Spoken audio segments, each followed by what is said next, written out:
Okay, we had a big bunch of questions about disc problems, and from about, I don't know, what is this, like 6 different people. Peter Rockbach asked how to train with a herniated disc.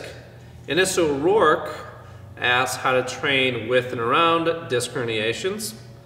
Ali James Harrison asked about herniated disc rehab. What did Dave do to get back on the platform post-herniating disc in his back? Stephen Rice asked, squatting for people with a compressed disc. And our final one here, Matt Foubert asks, any advice for healing a torn or strained hip flexor tendon? And how often should you get cortisone shots? So you've been experiencing the cortisone shots recently. Can you just kind of cover some of your experience with disc problems and what you've done and any insights that might help these people out? I'll preface it by saying I'm not a doctor, chiropractor, or physical therapist, so I can only speak from my own personal opinions and my own personal rehab and how I went about doing the things that I've done in the past. The first thing I'll say is it was a hell of a lot easier to do when I was younger.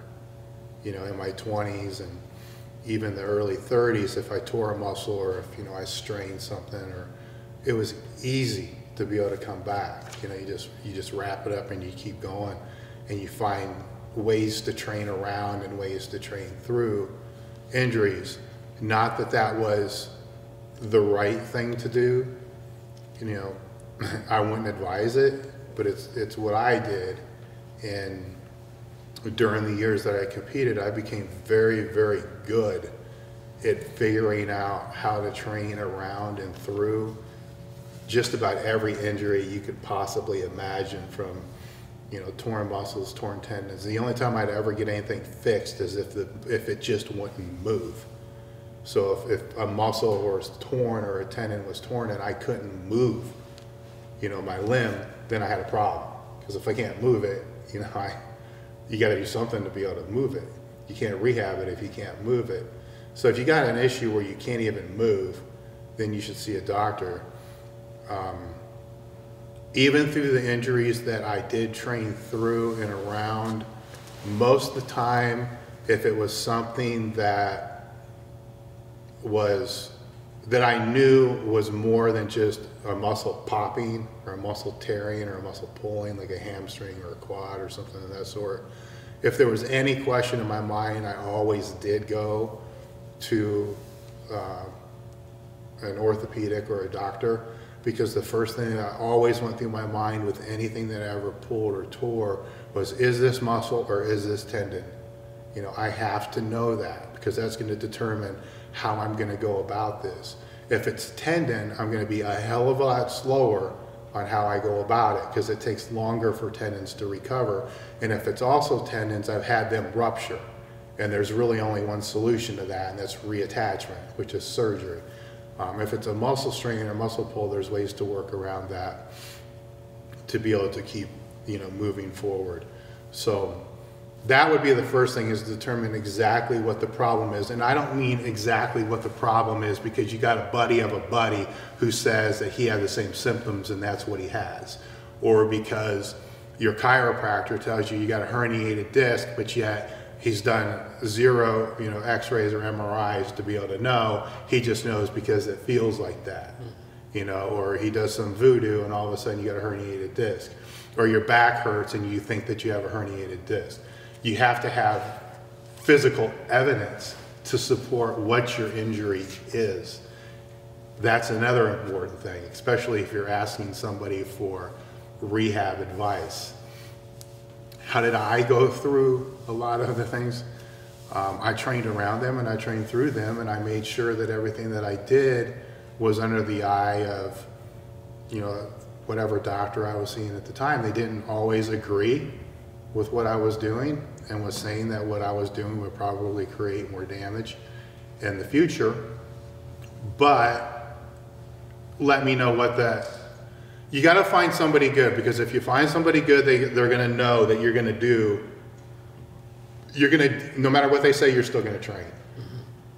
excuse me, if you can find somebody who understands that, they'll let you know what that top line limitation and the boundaries are. I can't tell you what they are because I don't know what your injuries are, and I'm also not a doctor to be able to actually tell you what those are.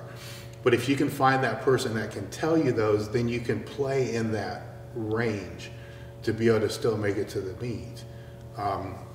One mistake that I think that I made over the years is I never pulled out of a meet for any reason whatsoever. It didn't matter if it was local, national, or whatnot. If I got hurt, I was going. I would change that, you know, because there were some injuries that were bad that I should have just said, you know what, we'll just back it down and gear up for something later on. You know, that to me, once you made that commitment for the meet, that's what you did. I would change that, and I change that when people ask me about it. Now, our sponsors ask, I always look at both options. You know, what is the real benefit here compared to what the negative consequence is, and does this meet really matter, or can we just push it back 6 months? As far as the cortisone, I really can't answer that very well because I've never had a cortisone injection until last October. So I really don't know. I'm not the person to ask. I was never a big fan of it, and the only reason I've done them recently is because my issues are creating problems with my daily life. I can't walk, you know, without a limp, and there's constant pain. And I know I'm never going to compete again. The problem I had with cortisone was cortisone isn't going to fix anything. It's not even really a treatment tool. It's more pain management, and it can be used as diagnosis as well. I didn't want to mask anything if I was training for a meet. You know, I wouldn't even take pain pills or anything like that. Anti-inflammatories I would, but I wouldn't take anything that was going to mask what I was feeling training for a meet. I would rather have it hurt like hell and know that it hurts and where it hurts, and then have it dull and then work up and actually blow something out. Now it's different because I'm not competing for anything. So, you know, I will use, you know, pain pills or whatever I need to do to be able to progress through therapy. But it's one thing to be able to use cortisone and pain pills to be able to do your physical therapy than it is to use it to try to squat 900 pounds. You know, it's a completely different story. So I really am not experienced enough to know with that. I know that there's, you know, they cut me off. That I had 3 over since September, and they pretty much cut me off. So I guess you can't do more than you can't do more than 3 before they cut you off. But I'm never a big fan of that, because if you're in this game and you're going to try to make it to the top, you're going to have to learn how to train with pain. You're going to have to learn how to deal with pain. So I really wouldn't mask anything. Now, if you're, you know, one of the older guys that's been around for 20, 30 years, and you know you're no longer going to compete, but every single day you're dealing with pain over and over and over and over. And it took me a long time to get to this point. You know, take the shot, you know, it can help, you know, it might haven't, but I've heard stories that it can really help and it can make a huge difference. So you don't need to live in, a lot of people don't need to live in the pain that they need to live in, you know, for that reason. So that's the best I can give there. Is you still need to see a doctor and find a good one.